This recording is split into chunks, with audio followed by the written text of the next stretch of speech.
అక్కడ రాయబడి ఉన్నది, మీరు యెరూషలేమును మీ బోధతో నింపి అంటున్నాడు. అంటే ఆ యొక్క ఇశ్రాయేలీయులు పరిశుద్ధాత్మను పొందుకున్న తర్వాత, దేవుని దగ్గర వరములు పొందుకున్న తర్వాత మొదట వీళ్ళు ఏం చేస్తున్నారంటే, ఏక మనసులై ప్రతిదినము కూడుకుంటూ అనేక ఆత్మలు రక్షించబడుతూ ఉన్నప్పుడు యెరూషలేము అంతా బోధతో నింపుతున్నారు. అప్పుడు సంఘమును మన బోధతో నింపాల, దేవుడి వాక్యముతో సంఘాన్ని నింపాల. సంఘము క్షేమంగా అభివృద్ధి చెందాలంటే,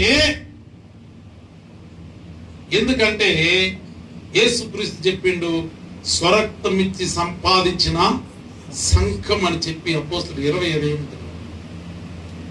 యేసుక్రీస్తు తన స్వరక్తం ఇచ్చి సంపాదించిన సంఘము, ఆ సంఘము క్షేమాభివృద్ధి చెందాలంటే సంఘమును వాక్యముతో నింపాల.